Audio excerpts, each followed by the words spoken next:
Thanks everyone for being at the meeting. Sorry I couldn't join in person, but as was just said, I'm going to be talking to you about our effort to try to find the least massive galaxies in the universe, particularly using the Deimos and LRIS instruments. And so for reasons you can generally expect, trying to find the faintest things often means trying to find close examples of them. And so this talk is really about trying to understand the faintest Milky Way satellites and see. Hold on a second, Will. We're not actually hearing you. Well, we can hear you. It's just not loud enough. All right, try again, Will. Testing. Put the microphone by the speaker. The microphone's by the speaker. You want to use this microphone? Could try. Testing. That one's better. Is that better? Okay. Okay, go ahead, Will. Okay, I'll start over. Sorry about that. Hopefully you can still see my screen. But I'm going to tell you about searching for the least massive galaxies in the universe with the Deimos and LRIS instruments. And sorry if you just heard this from me now, but this is really a quest from a spectroscopic standpoint to try to find the faintest galaxies by looking really closely at the smallest and faintest Milky Way satellites. So these are objects that are close enough to such that they're resolved into stars. And so I'm showing you this nice gallery of images of them on my screen now. And what we've gone back and done with Keck is not discover these things, but go and characterize spectroscopically these systems that we found in recent sky surveys. And so to sort of put that into context, I'm showing you a plot we'll show a few times, which is stellar mass or luminosity on the y-axis versus half-light radius for the various populations of Milky Way satellites that we know of. And so in the sort of top left in black, we have globular clusters. These are systems, often 10 to the 4 and 10 to the 5 in stellar mass. They're compact, they're high surface brightness objects, easy to see. Over to the right-hand side, we have dwarf galaxies and specifically a class of ultra-faint dwarf galaxies defined as those below 10 to the 5 solar masses. And these are extended objects, so they're extended and low surface brightness, which is why one of the reasons why we're sort of finding them actively now as we go with these deep, wide surveys. And then I'm really going to focus today on this third population of objects in the bottom left, which are what I'm going to call the ultra-faint compact satellites. These are compact, faint sources that are low surface brightness. So you can think of them as morphologically very similar to globular clusters, but if you scaled them down a ton in stellar mass. And as you can sort of see, the problem we're going to be talking about a lot today is a confusion problem between dwarf galaxies and star clusters. Because so if you see these black globular clusters are sort of leaking into that region of the parameter space, and if you trace the dwarf galaxies down along a line of constant surface brightness, which are these diagonals, they also overlap in the space. So trying to find the faintest galaxies is really a matter of disentangling the faintest star clusters from the faintest galaxies. So to tell you about why we might expect there to be some galaxies in the parameter space, I'm showing you a plot from a recent semi-analytic modeling work. In purple, they're showing the model predictions, and in these colorful data points, I'm showing you the same data I showed on the previous slide. And so what you can see is that the prediction for where the faintest Milky Way satellite galaxies should be is exactly where we're starting to see these ultra-faint compact satellites. So these very faint compact objects in the bottom left of this plot. And so that gives us a really promising hint that if we want to find the faintest galaxies in the universe, we can look for objects with these properties. If you were wondering what kind of dark matter halos these galaxies would live in, it's about 10 to 7 to 10 to the 8. And these are expected to be the lowest mass dark matter halos to have formed stars. So how do we actually go about trying to classify these ultra-faint compact Milky Way satellites as galaxies versus star clusters?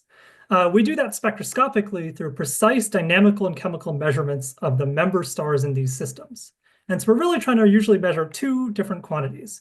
The first is the velocity dispersions, which through the virial theorem tell you about the dynamical masses of these systems, their mass to light ratios, and the dark matter contents. So we go and measure precise velocities of resolved member stars in these systems, and then basically plot up a Gaussian and fit for sigma. If these systems are dwarf galaxies, we expect that sigma to be about 1 to 4 kilometers a second. And if they're star clusters, that can be as low as 100 meters a second. The other thing we can do is look for metallicity variations in these systems. So we often think of globular clusters at a coarse level as sort of monometallic stars that formed at the same time. But if you look for dispersions in metallicity, that can point to the retention of ejecta from previous generations of star formation and supernovae going off, which points to a deep gravitational potential well, which indirectly points to the presence of dark matter.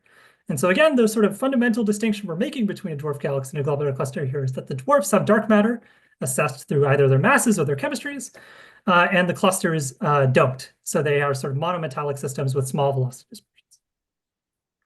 So what we've been doing is systematically going and looking at these faintest Milky Way satellites with DEIMOS and LRIS, trying to understand whether they're dwarfs or clusters. And so with DEIMOS, what we're doing is the stellar dynamics. So DEIMOS, we use the highest resolution mode that we can. We try to measure velocities down to 1 kilometer a second precision, which tells us, again, the dynamical mass, the mass to light ratio, and the dark matter content.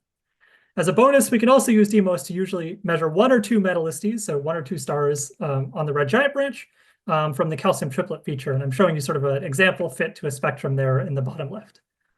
With LRIS, what we're doing is going deep on confirmed member stars from DEIMOS. So DEIMOS gives us the velocities that establish these stars are in the member system. And with LRIS, we go back and really try to measure the metallistes from stars that we can't in the red optical.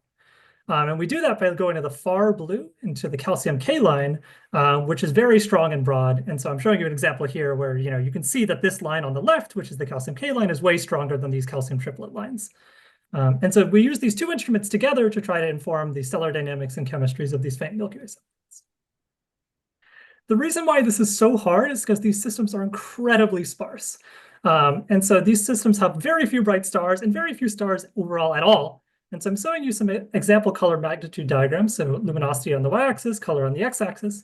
And you can see, compared to a modern spectroscopic survey like DESI can often target absolutely 0 stars in these systems above its magnitude limit. And you really have to go several magnitudes deeper than that to try to get any stars in some of these systems. So with Keck, we can do an effective magnitude limit of around 23rd magnitude, and that's when you start being able to get samples of stars in these systems large enough to constrain their properties. But even still, as you can see, these are very faint stars. Often they're not red giants, which have nicer lines to work with for our case. And so it's really hard to do precision science for these very, very faint stars. So to sort of illustrate that point, I'd like to tell you about what we think is the faintest, lowest mass old stellar population ever discovered. This is a Milky Way satellite called Ursa Major 3 Unions 1, which was discovered in 2024 in a photometric survey called Unions. And the total stellar mass of the system is just 16 solar masses. The entire system, down to the hydrogen burning limit, probably only contains 60 total stars. But nonetheless, with DEIMOS, we went and got velocities for 11 member stars, and we measured the dispersion in 2023. And we found that it had this really large dispersion for one of these systems, 3.7 kilometers a second, which is, again, potential evidence for dark matter and therefore a classification as a dwarf galaxy. And in fact, the mass to light ratio implied from that dispersion is 6,500. So if this was confirmed as a galaxy, it would be the densest, closest, faintest, and most dark matter dominated galaxy in the universe. Unfortunately, there's a catch. What I'm showing you in this slide is histograms of the velocity distribution from the original data on the left. And what you can see is that these orange points, which are just the velocities of member stars, sort of scatter about the mean with a quite small dispersion of, again, 3.7 kilometers a second. But there's this one outlier star in pink near the top of the plot. And we were very suspicious that this star could be a binary. And if it's a binary, its velocity is far from the mean. It biases the velocity dispersion, causes us to infer a larger mass, and leads us to infer this object has dark matter when it might not actually have dark matter. So we went back with DEIMOS in 2025, earlier this year, and we measured more member stars, went to deeper observations to get higher precision, and we found that the velocity dispersion tightened substantially, and indeed confirmed that this star in pink was a binary star. And if you refit the velocity dispersion of the system with our more precise observations and this binary star removed, what you see is that there's actually no evidence for dark matter in the system anymore. We measure an upper limit.